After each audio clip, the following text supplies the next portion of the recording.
아침마당 1부 순서 함께하고 계십니다. 자, 오늘은 존청 변호사를 전화로 연결하겠습니다. 네. 모십니다. 여보세요? 네, 여보세요? 안녕하세요. 네, 안녕하십니까? 변호사님을 전화로 연결한다니까 스튜디오에 안 나오신다고 서운해 하시는 분들이 많으신데요. 너무 기다리셨나 봐요. 스튜디오가 허전하다는 말씀을 주시고 계십니다. 네.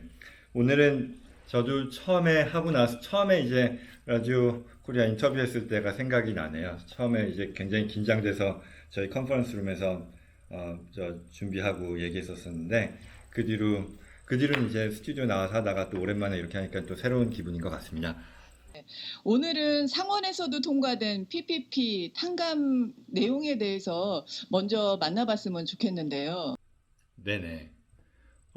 어제 저녁에 그 PPP의 그 지난주 하원에서 통과됐었던 내용이 그대로 상원에서도 통과가 됐습니다. 그래서 뭐 예상됐었던 바이기도 하고, 그래서 오늘이나 내일 정도에 그 대통령 서명을 완료하면 뭐 딱히 그거에 대해서 반대할 그럴 이유는 없을 거로 예상하니까 그렇게 되면 이제 확정된 법이 되는 거죠. 자, 그렇다면 그 내용들을 하나씩 좀 짚어봤으면 좋겠는데요. 네네. 그래서 뭐 여러 가지 내용들이 있지만 가장 관심을 갖는 게 이 탕감 규정에 있어서의 그 기존 규정보다 더 완화된 그런 내용들일 텐데요. 네. 원래는 탕감에 사용할 수 있는 그 기간을 8주로 두고 있었는데 네. 그걸 이제 24주로 연장을 했고요. 네. 이게 뭐 정확하게는 24주 또는 금년 말 중에 더 빨리 오는 그 기간인 거죠. 아직도 뭐 PPP라는 그 제도는 계속해서 지원을 받고 진행이 되는 그런 상황이다 보니까 네. 24주보다 연말이 더 빨리 오는 그런 상황이 될 수도 있거든요. 그럴 경우라고 하면 연말까지 사용으로 하겠다는 내용이고요. 역시 시작하는 날짜는 론을 받은 날짜부터 시작이 되는 건가요? 예, 원래 그게 뭐 론을 받은 날짜 또는 그 기간이 포함되는 뭐 페이롤 사이클 뭐 이렇게 얘기하는데 지금 이제 뭐 8주 기준에서는 그게 굉장히 중요한 의미가 있었지만 네. 이제 24주로 연장된 상황에서는 이게 뭐 그 말씀하신 것처럼 론을 받은 상황이냐 아니면 그거를 얼터너티브로 해서 그보다 며칠 뒤에 기준으로 보느냐가 유의미한 차이가 있을 것 같지는 않습니다. 네, 알겠습니다. 예, 그리고 네. 예, 말씀하시죠. 아니에요. 저 여쭤보려고 그랬어요. 탕감액에 대한 그 조건 75% 이런 것들은 어떻게 됐나 싶어서. 그렇죠. 그래서 두 번째가 또 하나로 굉장히 좀 엄격하고 지키기 어려운 규정이다라고 생각했었던 게 사람들이 얘기를 했었던 게 그 탕감액 중에 페이롤이 차지하는 비중이 75% 이상이어야 한다라는 룰이 있었는데 네. 그것도 이제 60%로 완화가 됐습니다. 네, 많은 분들이 부담스러워 하셨던 부분이셨어요. 그렇죠. 네네. 특히 이게 두 가지가 합쳐지다 보니까 8주 내에 페이롤에 대해서 그만큼을 지출해야 된다는 게 큰 부담이었는데 네. 그게 이제 24주로 연장됐기 때문에 숨통이 트이고 또한 그 리퀘어먼트 자체도 75%에서 60%로 낮춰졌다는 면에서 뭐 실질적으로는 이제 큰 부담이 안 되는 경우가 대부분이겠다라고 예상을 하는 거죠. 네, 그렇군요. 변호사님 여기서 한 가지 그냥 갑자기 드리는 질문인데 그렇다면은 탕감을 받기 위한 조건으로 페이롤이 60%까지 내려왔으면 나머지 40%는 예전에 그 유틸리티 비율이 올라간 건가요? 아니면은 페이롤이 75%에 미치지 않더라도 탕감 조건을 충족할 수 있다고 생각하는 건가요? 그러니까 전체 탕감 대상액이라는 건 우리가 론 총액을 다 탕감받고자 할 거잖아요. 그렇습니다. 결국 그 금액 중에 예컨대 내가 10만 불의 론을 받았다라고 하면 탕감해 주세요라고 하는 신청 금액 중에 퀄리파잉 익스펜스들이 있을 텐데 그 중에 페이롤이 60%는 돼야 된다는 그런 얘기인 거죠. 미니멈. 그렇죠. 네, 네. 그래서 유틸리티나 뭐 다른 것들이 예전에는 네. 아무리 많이 이 지출을 실제로 했었다 하더라도 이게 페이롤이 그만큼 매칭이 되지 않으면 그냥 날리는 그런 상황이었을 텐데 네. 이제는 그런 부분들에 있어서 유틸리티건, 렌트건, 인트레스트건 이런 것들을 더 활용해서 탕감을 활용할 수 있게 되는 그런 효과가 생기는 거죠. 네. 적어도 탕감을 받기 위해서 지출을 할 때 그 지출에 대한 그 유연성이 좀 확 보장이 됐다라고 이해를 할 수가 있겠습니다. 네, 완화됐네요. 맞습니다. 세 번째 그리고 규정은요? 예. 그리고 또 뭐 그 뒤에 원래 또 이것도 기존의 룰에서는 굉장히 큰 어떤 의미가 있었던 건데 내가 비록 그 탕감 규정에 맞는 퀄리파잉 익스펜스를 지출한다 하더라도 그 전체액을 탕감받는 데 있어서의 제약이 있었는데 대표적인 게 종업원 수가 줄었을 경우 네. 그리고 또 종업원당 평균 임금을 줄였을 경우에 네. 탕감액에 제약이 생기는 두 가지 리미테이션이 있었어요. 네네. 근데 거기서 이제 산정이 되는 게 첫 번째로 뭐 셀러리 리덕션을 놓고 보면 뭐 이해는 되는 거죠. 이 제약 조건이라고 하는 거의 어떤 의미가 그 페이책 프로텍션을 위해 정부가 보조를 해주는데 만약에 정작 사업장 입장에서는 기존 종업원을 계속해서 고용하는데 페이로를 줄이게 된다고 하면 이 코로나 이전 대비로 네. 일정 부분은 인정하겠지만 너무 많이 줄어들었을 경우에는 이 제도의 효용을 그대로 누리지 못하는 거니까 네. 어떤 정부의 목적에 충실한 게 아니기 때문에 네. 원래 이 75% 이하 그러니까 기준 시점 대비 6월 말까지를 놓고 봤을 때 75% 이하로 샐러리를 낮출 경우에는 그 금액에 대해서는 탕감 안 해준다라는 그런 뭐 큰 틀에서의 그런 리미테이션이 있었는데 네네. 이걸 막기 위해서 이 직원에 대해서 임금을 6월 말 기준까지만 그 75%를 넘는 걸로 다시 회복해주면 된다라는 그런 또 세이프 하버 룰이 있었어요. 결국 그 탕감액의 제약을 적용하지 않겠다라고 하는 그런 조건이었던 거죠. 6월 말까지만 회복해주면. 네. 근데 그게 사실 6월 말까지 이걸 회복해준다라는 게 지금 경제 상황도 그렇고 비즈니스 상황도 그렇고 또 현실적이지 않을 수 있었는데 네. 그 기간을 12월 말까지로 연장해 준 거죠. 네. 이거는 대단한 변동 사항이네요. 이거는.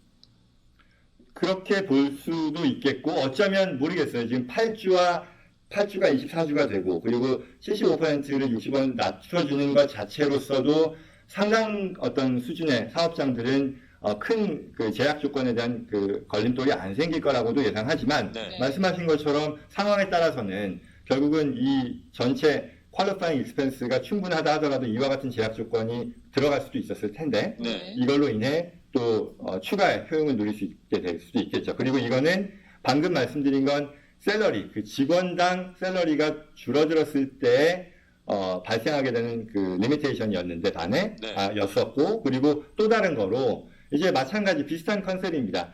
전체 사업장 내의 종업원 수를 코로나 이전 대비 일정 수준 이하로 낮출 경우에는 그거 역시도 이건 이제 분모 분자로 따지는 건데요. 예컨대 기존의 상황이 100%였다고 하면 더 줄어들므로써 FTE라는 컨셉을 쓰는데 풀타임 이퀴벌런한 그런 종업원 수가 그보다 낮아진다고 하면 예컨대 10명이었다가 9명으로 줄었다라고 네. 하면 이건 90%까지만 인정해 주겠다. 이런 룰이거든요. 네네. 근데 여기서도 마찬가지로 이 9명에 대해서 지금 예를 들면 9명에 대해서 6월 30일까지만 10명으로 맞추면 그러면 이와 같은 그 리미테이션을 적용하지 않도록 하겠다라는 게 있었는데 이 기간 동안 12월 말까지로 연장해 준 겁니다. 네.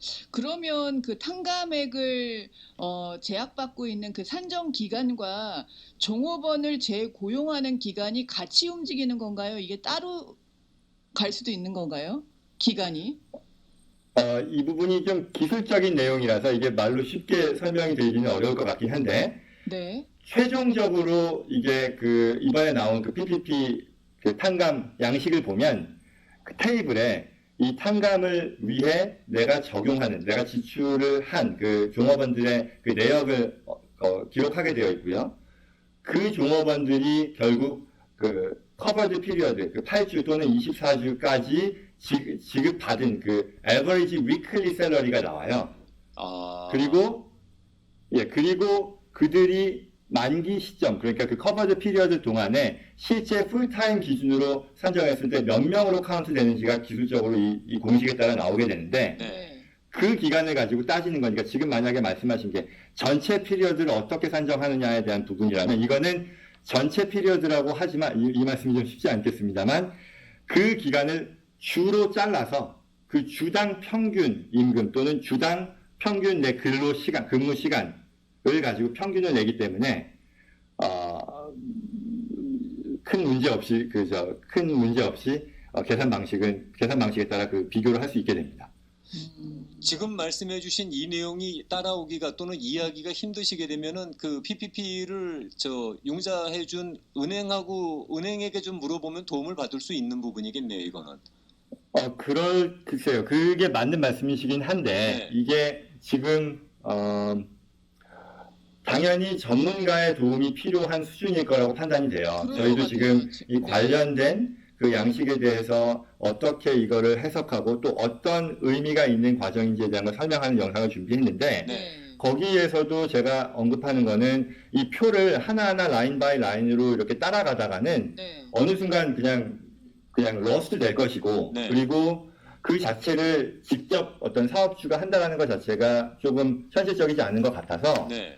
그런 하나하나의 라인 바이 라인을 따지는 것보다는 이게 제가 좀 전에 말씀드린 것처럼 이 제도의 목적이 뭐였었고 거기에 충실하지 않을 경우, 예컨대 사업장의 종업원 수가 줄었거나 네. 또는 종업원에 대한 임금이 75% 이하로 내려갔거나 할 경우 문제가 되니, 네. 예컨대 종업원을 다시 재고용하는 데 있어서 시점을 선택하거나 또는 기존의 종업원에 대해서 어쩔 수 없이 급료를 낮추는 데 있어서 그 75% 규정을 염두에 두고 진행하고, 실제 그 탕감액을 계산하는 데 있어서의 그 전문적인 그 계산 방식에 대한 부분은 전문가와 같이 얘기하는 게 적절할 것 같다, 이런 생각이 들더라고요. 알겠습니다. 만약에 상감 혜택을 누리지 못할 경우에는 이게 그냥 론으로 전환이 될 텐데요. 네네. 그 상환 기간에 대한 변경도 있었다면서요. 맞습니다. 그 밖에 물론 가장 중요한 내용이었던 탕감에 있어서의 규정 완화라든가 이런 부분들이 있었지만, 그 이후에 이건 어차피 론이니까 그 탕감받지 못한 것들에 대해서는 이제 갚아야 되는 건데요. 네. 그러면 원래 기존 규정에서는 원금, 갚아야 되는 대상이 되는 론에 대해서 원금과 이자 지급을 6개월 동안 그 론을 받고 나서 유예했었는데, 네. 그게 아니라 이제 론을 24주 동안 쓰고 나서 탕감을 신청하고 그거에 대해서 최종 결정이 나오잖아요. 네. 그럼 그 시점까지, 탕감액이 최종적으로 결정되는 그 시점까지에 대해서는 원금과 이자 지급에 대한 의무를 유예해준다라고 바뀌었고요. 네. 그리고 또한 그건 만기. 네. 네. 지금 그렇게 바뀌었다는 거는 오히려 그게 지금 바뀐 내용이 더 합리적인 것 같아요. 예. 네. 그렇죠. 네. 더 어떤 페이먼트에 대한 그런 시점을 늦춰주니까 역시 그것도 도움이 되는 거겠죠. 그렇습니다. 네. 그리고요. 그리고 만기에 대해서도 2년 만기에서 5년 만기로 연장이 되었고요. 네. 그리고 또 이런 분들도 계시잖아요. 미리 굉장히 빨리 4월 중순 이때 론을 받아서 중순 말 이렇게 받아서 이미 기존의 8주 규정에 따라서 해왔던, 착착착 준비를 해왔던 그런 사업주들 같은 경우는 8주를 그대로 쓸 수도 있다. 입니다. 네. 예컨대 내가 빨리 이거를 탕감받고 그냥 과거의 일로 묻고 이제 다시 비즈니스를 하고 싶은 그런 경우도 있을 수 있잖아요. 그렇죠.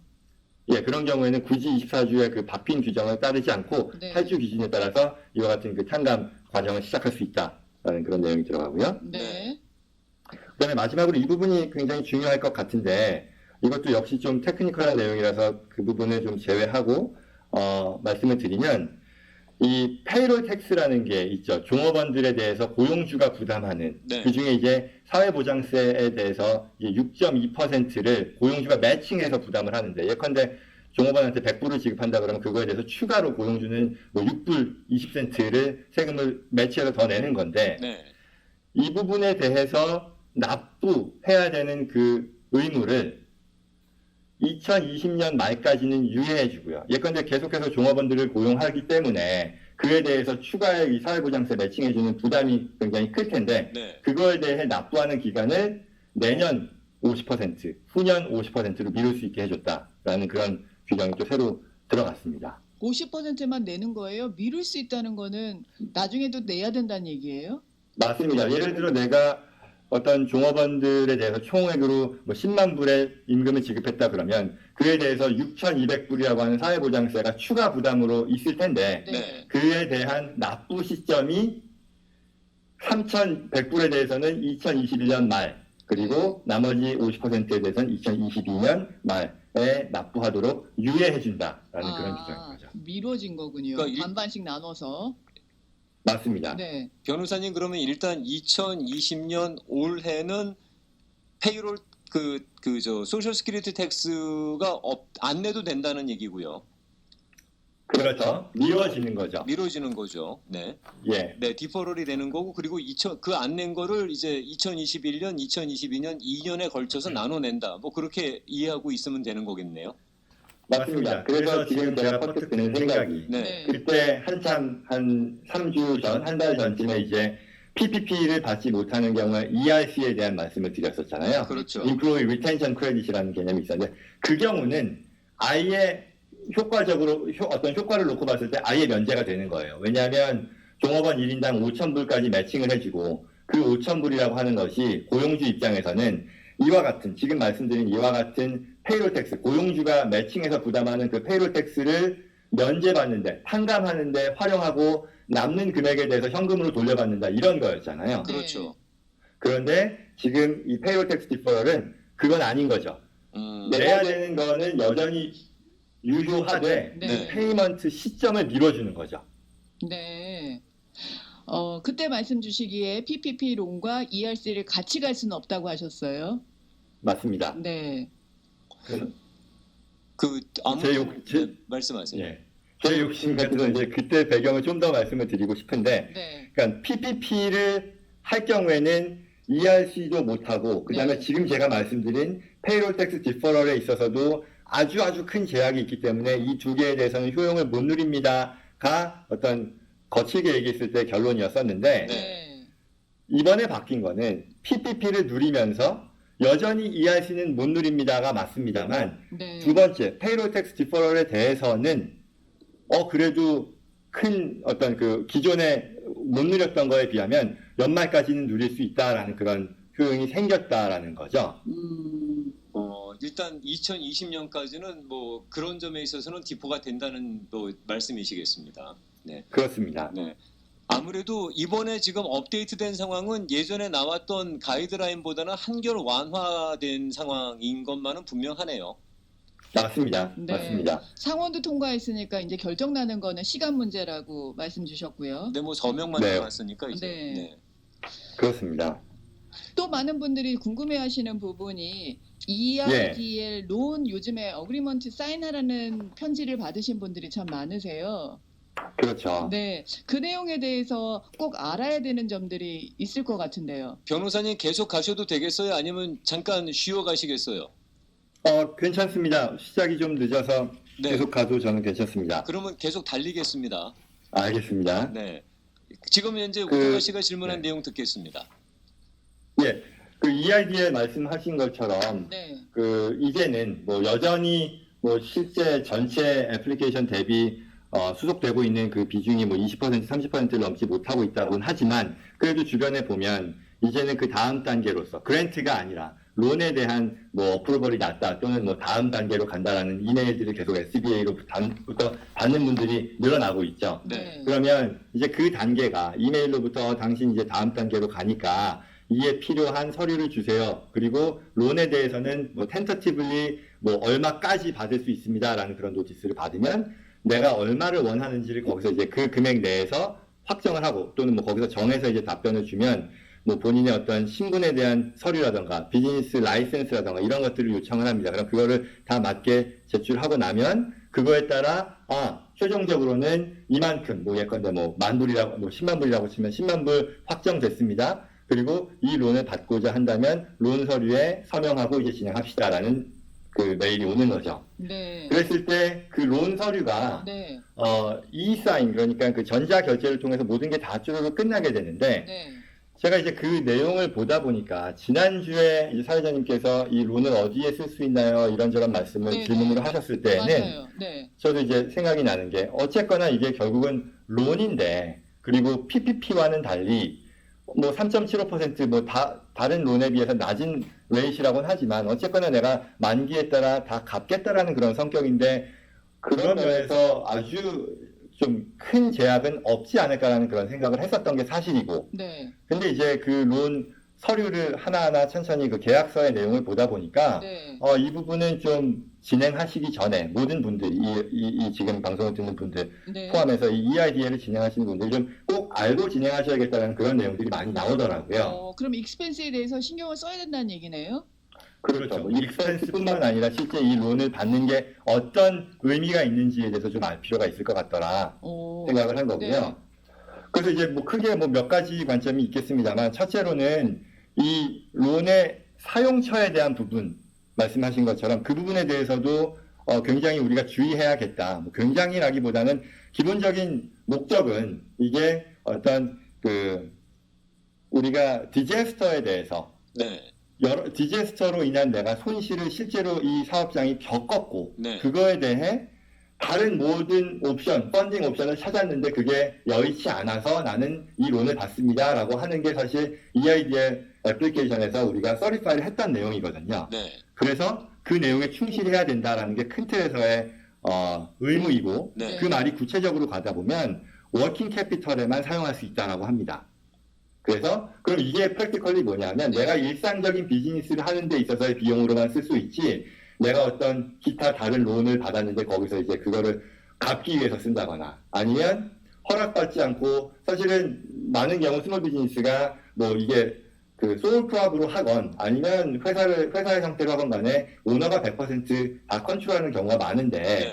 이 경우에 적어도 계약서상의 내용에는 SBA의 동의 없이 오너에게 디스트리뷰션을 한다거나 그런 것들도 허락되지 않는다는 그런 내용들이 나와요. 그러면 만약에 EIDL을 받으신 분들 가운데서 혼자서 회사를 운영하시는 분들 같은 경우에는 어떻게 이 부분을 해석해야 되나요? 그러니까 온전히 내가 이 사업을 위해서 계속 운영 자금으로서 활용해야 된다라는 얘기인 거죠. 나중에라도 거기서 이제- 그러면 사용처에 대한 네. 소급이 있을 수 있나요? 사용처에 대한 소급이라는 말씀은 지금 그 론을 받은 거에 대해서가 이 영업장을 위해서 사용됐다는 증명을 나중에라도 우리가 증명해야 되는 일이 있을 수 있을까요? 그렇죠. 그게 이제 제가 두 번째로 말씀드리려던 포인트였는데요. 그 전에 첫 번째만 좀 더 마무리를 하면, 네. 거기에 더 나아가서 예컨대 내가 사업장을 옮긴다거나 하는 것 또한 SBA의 프리 어프로브를 받아야 된다고 합니다. 그 이유는 결국은 앞서 말씀드린 것처럼 어떤 디자스트러스한 그런 상황에서 네. 이 사업장에 그 지역별로 할당된 예산이 있고 이런 것들을 충족하는 조건으로 론을 받은 거기 때문에라는 네. 거죠. 사업장을 함부로 옮기지 못한다. 그럼 이제 두 번째로 말씀해 주신 것처럼 이걸 지키고 있다라는 걸 보이기 위해 우리가 어떤 걸 해놔야 되느냐인데, 결국은 북과 이런 레코드들을 SBA가 언제라도 인베스티게이트 할 수 있고 검토할 수 있도록 준비해 놓아야 한다가 큰 틀에서의 리퀘어먼트이고요. 네. 구체적으로는 이제 론을 다 만기가 되고 나서 또는 갚고 나서도 3년간 이에 대한 자료를 다 구비해 놓아야 하고요.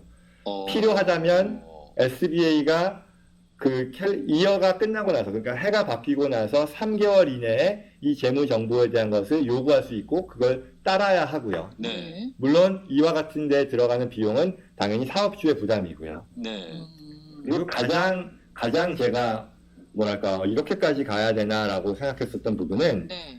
SBA가 원한다면 이 사업주는 그 회사의 재무제표에 대해 리뷰 리포트를 받아야 할 수 있다라고 얘기합니다. 그러면 이 리뷰 리포트라는 게 사실 일반인들 경우에 이게 무슨 얘기인지 모를 수도 있을 텐데요. 네. 이거는 어떤 회계 법인이 결국은 재무제표에 대해 어떤 의견을 내는 데 있어서 크게 봐서 세 가지의 레벨이 있는데요. 하나는 가장 높은 단계, 결국 뭐 회계 감사라고 얘기하죠. 네. 오디팅을 하는 건데요. 네.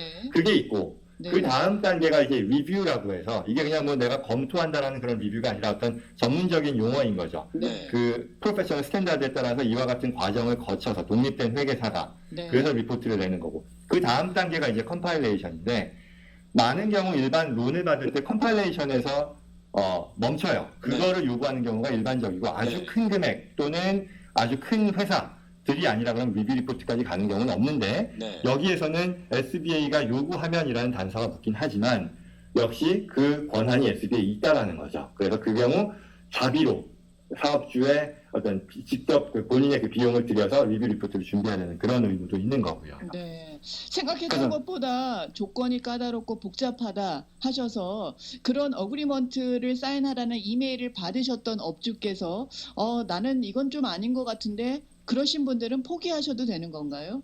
그 론 자체를?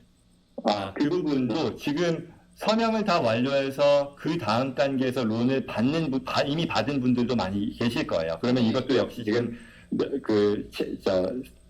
지급에 대한 유예 기간이 있기 때문에 이 사이에 어떤 식으로 내가 미리 갚을 수 있을지에 대한 그 프로토콜은 아직 모르는 상황입니다. 그런데 적어도 론 어그리먼트가 세 개로 나뉘어져 있는데, 하나가 이제 방금 주로 설명을 드렸던 론 어그리먼트, 그리고 두 번째가 이거에 해당되는 노트, 그리고 세 번째가 지금 말씀을 안 드렸습니다만 또 담보 제공의 의무도 있어요. 근데 이 부분은 좀 이따 말씀드리고, 네. 그러면 이 노트상에는 프리페이먼트에 대한 페널티는 없습니다. 다행스러운 것은. 그래서 만약에 내가 이 부분에 대해서 다 사용을 하고 미리 갚을 경우라고 하면 미리 갚는다 하더라도 이거에 대해서 페널티는 없기 때문에 네. 아마도 뭐 얼리 페이먼트를 통해서 실질적으로 이 론에 대한 그 의무를 마무리하는 그런 옵션이 되겠다라고 생각이 되는 거죠. 이게 만약에 우리가 생각했던 서리파이 했던 것처럼 이 EIDL의 그 사용 내역이 저쪽에서 얘기하는 크리테리아에 충족하지 못할 경우에 어떤 네. 불이익을 기대할 수가 있습니까? 물론 지금 바로 디폴트가 난 걸로 간주해서 네. 바로 갚아야 된다라는 그런 것들은 뭐 여느 론 어그리먼트에서 다 나오는 것들이고요. 네. 네. 그래서 그건 역시 당연히 적용이 될 것이고, 그리고 이 사안 자체가 만약에 악성으로 될 경우에는 네. 뭐 시빌 페널티, 뭐 크리미널 페널티, 뭐 그런저런 좀 뭐랄까 좀 무시무시한 그런 용어도 역시 들어가 있는 그런 상황인 거죠. 그래서 그 내용이 뭐 어떤 경우에 어디까지 가느냐까지 얘기하는 것보다는 결국은 SBA가 굉장히 어떤 엄격한 기준에 따라 사용을 요구하고 있고, 그게 충족되지 않을 경우에는 우리가 말하자면 너무 이걸 녹록하게 생각해서는 안 되겠다라는 그런 그 내용들, 네. 이 론 어그리먼트 조항으로 들어가 있다라는 걸 알아두는 게 꼭 필요하겠다. 그래서 그렇다고 해서 이게 한편으로는 내가 정말로 운전 자금으로 사용하는 데 있어서 사용하지 못하는 거냐? 전혀 그런 건 아니겠죠. 그리고 두 번째는 이게 어떤 실제 그 어그리먼트 상의 내용과 그리고 실제 내가 이거를 지키는 데 있어서 어느 정도의 어떤 플렉서빌리티가 보장이 되느냐. 결국 이 말은 얼마나 많은 사업주들이 이 론을 받고 그거에 대해서 실제 운전 자금으로 활용하느냐를 가지고 평가할 텐데, 그 말은 결국 SBA 입장에서도 조그맣게 뭐 몇만 불씩 이렇게 받은 업체들에서 다 하나하나 들어가서 잘하고 있는지를 매년 확인한다거나 그렇게 예상하는 것 또한 또 현실적이지 않을 테니까 네. 그런 부분들을 다 감안해야겠죠. 그래서 내가 어떤 최소한으로 염두에 둬야 될 것은 이게 이와 같은 조항이 있으니 그냥 단순히 론 하나 받아서 내가 어떤 식으로 쓰건 상관없이 내가 그냥 때 되면 갚으면 되는 거 아니냐라고 생각했다면 그건 분명히 아니다라는 게 결론이겠죠. 네. 지금 갑자기 많이 올라온 질문이 두 가지예요. 다시 한번 정리 부탁드릴게요. EIDL 어그리먼트 세 가지에 사인해라 하는 이메일을 받았는데 지금 자세히 들어보니까 나는 해당 사항이 아닌 것 같다 해서 지금 드랍시킬 수 있는지, 그게 첫 번째 질문이고요. 두 번째, 벌써 이미 펀딩이 됐는데 지금 쓰지 않고 바로 리턴해도 될까요? 네. 첫 번째에 대한 답은 쉽고요. 당연히 진행 안 하시면 됩니다. 그거는 그 자체로서 뭐 최종 계약 체결을 안 하는 거니까요. 근데 이제 두 번째에 대해서는 앞서 말씀드린 것처럼 이게 뭐 은행의 론 오피서를 통해서 진행하거나 이런 성격이 아니라 SBA와 직접, 뭐 그리고 대부분의 경우 그 유선 통화라던가, 물론 SBA에서 그 단계까지 되면 아마 아시겠지만 그 실제 그 담당 직원이 어사인이 되긴 합니다. 네. 뭐 그럼에도 불구하고 실제 최종 사인은 다 온라인상으로 이루어지기 때문에 네. 그 다음 단계에서 어떻게 내가 이거를 취소하는지에 대한 방안식이 나와 있는 게 없고요. 네. 근데 프랙티컬하게는 어쨌거나 이게 미리 반납을 했을 경우, 그 만기 이전에 반납했을 경우에 페널티는 없기 때문에 그런 방식으로 정리되지 않을까 생각합니다. 네. 갑자기 많은 질문이 들어오고 있는데요. 기존에 비즈니스용으로 사용된 크레딧 카드를 갚는데 EID의 론 받은 금액을 사용해도 될까요? 라는 질문입니다. 결국은 그거는 이제 이론적으로는 크레딧 카드에 사용되었던 그 내역을 보게 되겠죠. 이론상. 이게 예컨대 지금 법인카드, 뭐 법인카드냐 개인카드냐라는 것 또한 중요하겠지만 그 이상으로 실제 지출된 내역이 운전자금이었느냐, 운전자금으로서 사용되었느냐를 가지고 평가하겠죠. 예. 이 그러니까 내가 네. 네. 네. 말씀 주세요. 예, 그러니까 내가 기존에 개인 용도로 뭐 이런저런 거에 썼던 크레딧 카드 자금을 크레딧 카드 페이어블에 대해서 이걸로 갚겠다라고 하면 그건 당연히 연결고리가 끊어지는 거니까. 음, 지금까지 나와 있는 업데이트를 보게 되면은 여러 가지 뭐 규정이라든가 기간은 완화를 했습니다만은 어떤 그 원래 그 론이라든가 혜택에 대한 취지는 상당히 충실해져 가는 분위기네요. 그렇다고 볼 수도 있겠죠. 그리고 왜냐하면 이게 EID의 목적에 더 충실하게 적용되는지를 확인하겠다. 또는 그 확인할 수 있는 법적인 근거를 이 론 어그리먼트 상의 조항으로서 반영해서 SBA는 확보하겠다. 뭐 이런 취지가 되니까요. 네. 그리고 제가 하나만 더 추가로 말씀드리면 이것도 네. 좀 EID를 더 무섭게 말씀드리는 그런 상황이 될 것 같은데, 25,000불 이상의 론을 받는 경우에는 네. 그 사업장의 전체 자산에 대해서 SBA에 담보 제공을 하게 됩니다. 오. 네. 그러니까 보통 우리가 부동산을 살 때 네. 뭐 10만 불, 뭐 100만 불 부동산을 살 때 뭐 30%를 다운하고 70%를 뭐 은행 론 모기지로 한다고 하면 70%를 론을 받고 그거에 대해서 담보 제공을 은행에 하는 거잖아요. 네. 그와 마찬가지로 이건 비즈니스 론이니까 비즈니스 론을 받고 그 25,000불 이상 받는 경우에는 그 비즈니스 자산 전체 모든 일체에 대해서 SBA로 하여금 이후에 만약에 이게 디폴트가 나는 경우라고 하면 추심할 수 있는 그런 권한을 주는 것이고, 이게 좀 전문 용어로 가면 UCC 파일링이라고 해서 이것 자체도 담보를 설정해서 이걸 공식화하는 그 리코딩 과정을 할 수도 있는데요. 그건 이제 린이 걸린다는 거죠. 그렇죠. Security Interest라고 하는데 뭐 담보권이라고 보면 됩니다. 그래서 그게 실제 파일을 할지 안 할지에 대해서는 뭐 모르겠으나 파일을 하겠다라는 게 그 어그리먼트 상의 내용이고, 거기에 들어가는 프로세싱 코스트로서 뭐 일정 금액도 제하고 지급한다라고 하니까 네. 그런 의미에 대한 것도 알아야겠죠. 지금 이 25,000불 이상에 대한 담보는 이번에 업데이트 전에도 그거는 규정이 돼 있었던 거로 기억을 하고 있는데요. 네, 맞습니다. 네, 근데 이제 25,000불 이하인데도 담보를 요청하는 사례가 벌어져서 그것 때문에 난감해하던 경우들이 있었던 거라는 맞습니까? 네, 그 말씀이 나오게 된 배경은 뭐냐면, 네, 아까 이제 론을 이제 어프로벌이 텐터티블리 났습니다. 그래서 진행하세요라고 하면 첨부 파일로 이제 세 가지가 오는데, 네. 그게 하나는 론 어그리먼트고, 하나는 노트에 대한 어그리먼트고, 다른 하나가 시큐리티 어그리먼트라고 해서 담보 제공에 대한 거거든요. 네. 그런데 내가 론을 받는 입장에서는 25,000불보다 그 낮은 금액을 하는 경우도 분명히 많이 있어요. 근데 네. 그런 구분 없이 실질적으로는 다 거기에 세 가지 서류에 다 서명을 하도록 되어 있어요. 그러니 이게 말이 앞뒤가 안 맞는 거죠. 그렇죠. 그래서 그런 상황 때문에 이게 어쩌자는 거지라는 그런 의견이 분분한 거죠. 뭐 그 부분에 대해서는 아직까지 뭐 이렇다 저렇다 그 조정안이 나와 있는 건 없고요. 그러니까 조정안이라기보다는 의도가 25,000 이상에 대해서만 적용하겠다는 건 분명히 있거든요. 론 어그리먼트 상에서도 네. 조항 하나로서 당신이 25,000불 이상일 경우에는 이와 같은 담보 제공에 동의한다라는 조항이 들어가는데, 네. 그 말은 결국 25,000 이하면 안 해도 된다라는 그거야 할 텐데, 네. 실제 론을 받기 위해서는 이 서류 3개에 다 사인을 해야 되니까 이게 모순인 거죠. 나중에 문제가 생기면 그 조항 갖고 싸울 수밖에 없겠네요. 네, 많은 분들이 궁금증이 계신 것 같습니다. 오늘 일부 시간 잠시 후 11시 이후에 다시 듣기가 가능하고요. 유튜브 채널에서 미국 변호사 존청을 클릭하시면 관련 내용들을 좀 보다 자세하게 업데이트해 두셨습니다. 확인해 보실 수 있겠어요. 많은 분들이 존청 변호사님 직접 연락해서 상담을 받기를 원하시는데요. 근무하고 계시는 JCN 컴퍼니가 어떤 법을 담당하시고 그리고 또 CPA를 하시는지 좀 구체적으로 소개 부탁드립니다.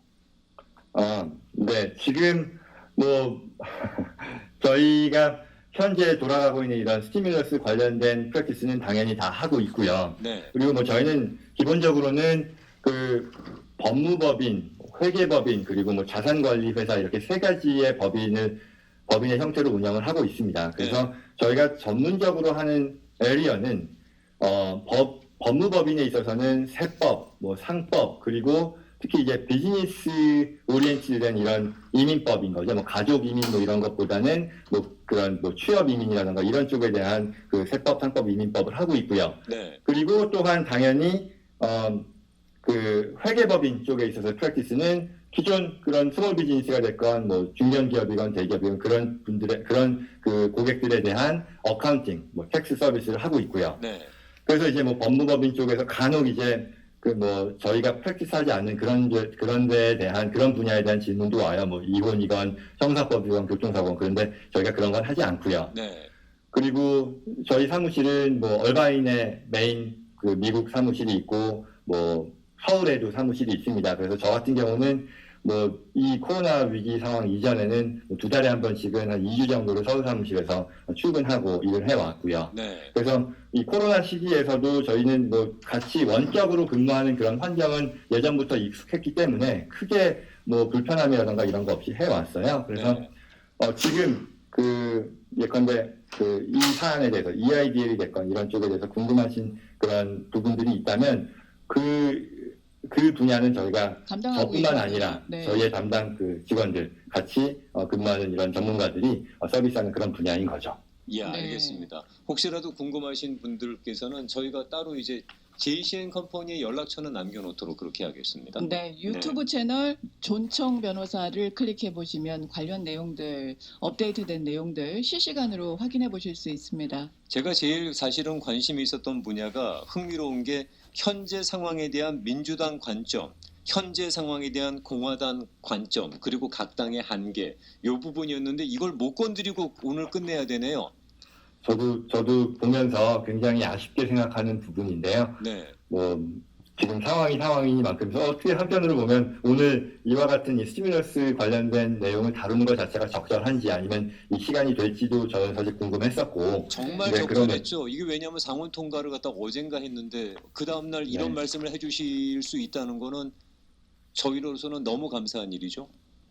네, 그래서 맞습니다. 그래서 지금 말씀하신 것처럼 특히 이 히어로즈 액트에 대해서 600불의 실업수당을 민주당 측에서는 연장하고자 하고 네. 공화당 측에서는 그건 절대로 안 되고 다른 식의 어떤 얼터너티브로서 해야 된다라는 이게 단순히 그냥 돈을 더 준다 안 준다의 문제가 아니라 어떻게 보면 각 당의 아주 근본적인 그 철학의 차이까지도 반영이 되는 거기 때문에 어떻게든 이 접점이 나올까를 보는 것도 굉장히 관심의 대상인데요.